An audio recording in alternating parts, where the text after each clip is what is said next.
নমস্কার, সুরজিৎ মান্না ক্রিয়েশনস চ্যানেলের পক্ষ থেকে তোমাদের সবাইকে সুস্বাগতম। আশা করি তোমরা সকলে ভালো এবং সুস্থ আছো। আমি তোমাদের জন্য এই ভিডিওটিতে তুলে ধরছি 2025 সালের ক্লাস 9-এর রায় ও মার্টিন প্রশ্নবিচিত্রা থেকে ইতিহাসের একশের প্রশ্নপত্রের সম্পূর্ণ সমাধান করছি। তার আগে তোমাদের কাছে অনুরোধ, তোমরা ভিডিওটি না টেনে পুরোটা দেখো। ভিডিওটি কেমন লাগলো কমেন্ট করে জানিও, ভিডিওটিতে লাইক দাও এবং শেয়ার করো, এবং চ্যানেলে নতুন হলে চ্যানেলটিকে সাবস্ক্রাইব করে চ্যানেলের সঙ্গে যুক্ত হয়ে যাও, কারণ তোমরা আমার এই চ্যানেলের মাধ্যমে ক্লাস 9-এর রায় ও মার্টিন প্রশ্নবিচিত্রা থেকে 2025-এর সেকেন্ড ইউনিট টেস্টের জন্য ইতিহাস, ভূগোল, জীবন বিজ্ঞান এবং বাংলা এই চারটি বিষয় সমাধান হবে।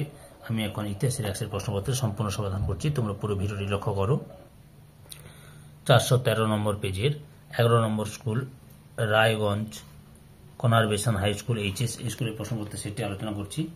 অলরেডি আমি 1 থেকে 10 পর্যন্ত স্কুলের সমাধান করে দিচ্ছি। তোমরা ওই ভিডিওগুলো দেখতে চাইলে আমার চ্যানেলে প্লে লিস্টে গিয়ে দেখে নাও, নাহলে এই ভিডিও ডিসক্রিপশনে তার লিঙ্ক দেওয়া আছে, ওখানে ক্লিক করেও দেখে নিতে পারো। 1-এর দাগের সঠিক উত্তরটি বেছে নিয়ে লেখো। প্রথমে রয়েছে শক্তি সাম্য নীতির দ্বারা কোন দেশের চতুর্দিকে বেষ্টনী গড়ে তোলা হয়? অপশন সিতে ফ্রান্সের।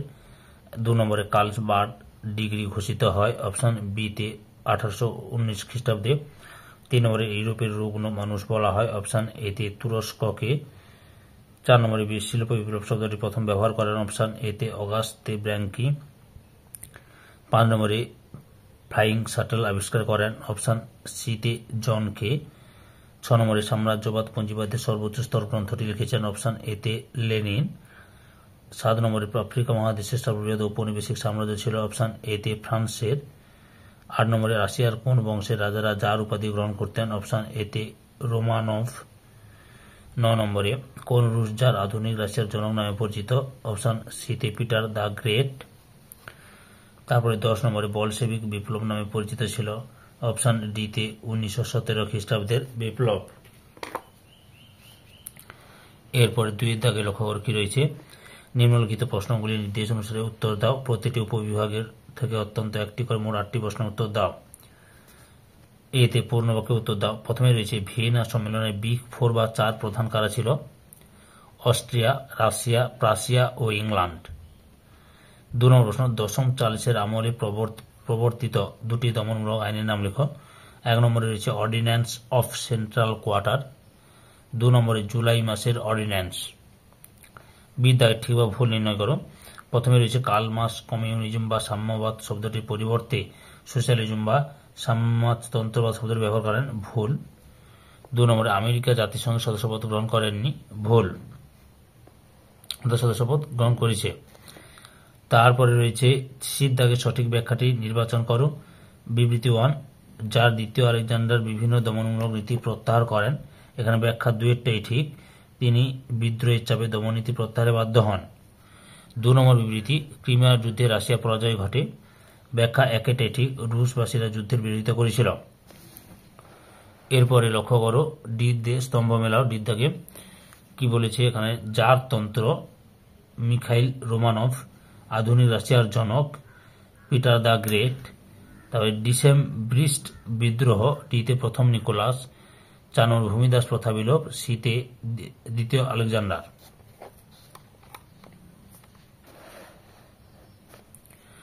এরপরে লক্ষ্য করো, 3-এর দাগে 2-1 কথায় উত্তর দাও, যে কোনো 3টি। প্রথমে রয়েছে মেটারনিকের যুগ বলতে কি বোঝো? উত্তরটি দেখো, এখান থেকে শুরু করে এতটা পর্যন্ত লিখবে, বুঝতে পেরেছ? 2 নম্বরে রয়েছে ভিয়েনা সম্মেলনের বিপক্ষে 2টি যুক্তি দাও। যে এটা একটা যুক্তি, এখান থেকে এতটা লিখবে। দ্বিতীয় যুক্তিটি দেখাচ্ছি, এই যে ন্যায্য অধিকার নীতির অবমাননা, অযৌক্তিক ব্যবস্থা, এগুলো 4টা দেখালাম, যে কোনো 2টি লিখবে। 3 নম্বরে ফ্যাক্টরি প্রথা কি? এখান থেকে শুরু করবে, এতটা পর্যন্ত লিখবে, বুঝতে পেরেছ? 4 নম্বরে সুয়েজ খাল খননের উদ্দেশ্য কি ছিল? এই যে এখান থেকে শুরু করে এতটা পর্যন্ত লিখবে, বুঝতে পেরেছ? সুয়েজ খাল খননের উদ্দেশ্য এটাই, প্রয়োজনীয়তা বা উদ্দেশ্য। 5-এর দাগে কে কবে ভাইমার প্রজাতন্ত্র প্রতিষ্ঠা করেন? উত্তরটি হল 1918 সালে ফ্রেডেরিক ইলবার্ট। 4-এর দাগে 7 বা 8টি বাক্যে উত্তর দাও, যে কোনো 2টি। প্রথমে হচ্ছে বলশেভিক বিপ্লবের অর্থনৈতিক কারণগুলি উল্লেখ করো। এখান থেকে শুরু করবে, পরপর দেখে নাও উত্তরটি।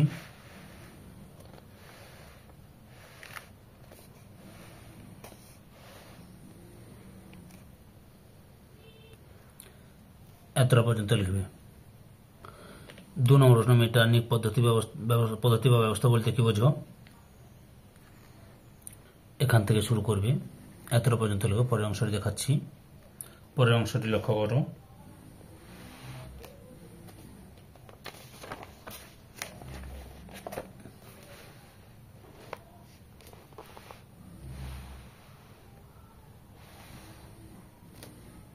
এতটা পর্যন্ত লিখবে। পরের প্রশ্ন, শিল্প বিপ্লবের অর্থনৈতিক ফলাফলগুলি কি ছিল? এখান থেকে শুরু করবে, পর্ব উত্তরটি দেখে নাও।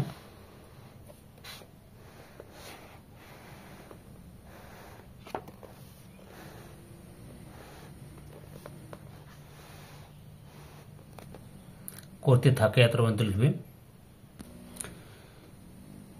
4 নম্বর, নানকিং এর চুক্তির 1942 খ্রিস্টাব্দ দ্বারা চীনে কিভাবে উপনিবেশিকতার প্রসার ঘটে? প্রশ্ন উত্তরটি লক্ষ্য করো। 1842 সালে প্রথম আফিম যুদ্ধের পর চীন ও ব্রিটেনের মধ্যে স্বাক্ষরিত হয়েছিল। এই চুক্তিটি চীনের উপর ঔপনিবেশিক প্রভাব বিস্তারে গুরুত্বপূর্ণ ভূমিকা পালন করে। চুক্তিটিতে বেশ কিছু শর্ত ছিল যা চীনের উপর ব্রিটিশদের নিয়ন্ত্রণ আরও বাড়িয়ে দিয়েছিল। এই চুক্তি অনুযায়ী 1 নম্বরে চীনকে ব্রিটিশদের ক্ষতিপূরণ দিতে হয়েছিল। 2 নম্বরে হংকং দ্বীপ ব্রিটিশদের হাতে তুলে দেওয়া হয়েছিল। 3 নম্বরে ক্যান্টন বাণিজ্য ব্যবস্থা বাতিল করা হয়েছিল এবং 5টি চুক্তি বন্দরে বাণিজ্য করার অনুমতি দেওয়া হয়েছিল। এই চুক্তি চীনের উপর ঔপনিবেশিকতার বিস্তারে গুরুত্বপূর্ণ ভূমিকা রেখেছিল, কারণ এতে চীনের বাণিজ্যিক স্বাধীনতা হ্রাস পায়। ব্রিটিশরা চীনের আভ্যন্তরীণ বিষয়ে প্রভাব ফেলতে শুরু করে এবং চীনের উপর তাদের আধিপত্য বিস্তার করে। 5 দাগে যে কোনো একটি প্রশ্নের উত্তর দাও। 1 নম্বরে, ফ্রান্সে ফেব্রুয়ারি বিপ্লবের কারণগুলি আলোচনা করো। এখান থেকে শুরু করবে, দেখে নাও উত্তরটি সুন্দর করে ভালোভাবে লেখা আছে পয়েন্ট দিয়ে।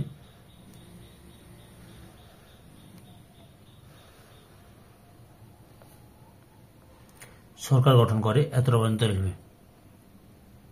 2 নম্বর, শিল্প বিপ্লব বলতে কি বোঝো? এখান থেকে শুরু করবে, এতটা পর্যন্ত লিখবে। ইংল্যান্ডে প্রথম শিল্প বিপ্লব সংঘটিত হওয়ার কারণগুলি আলোচনা করো। উত্তরটি দেখো, এখান থেকে শুরু করবে, পরপর দেখে নাও।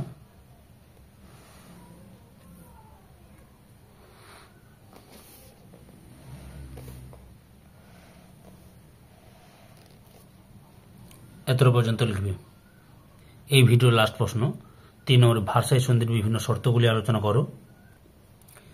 এখান থেকে শুরু করবে, পরপর উত্তরটি দেখো।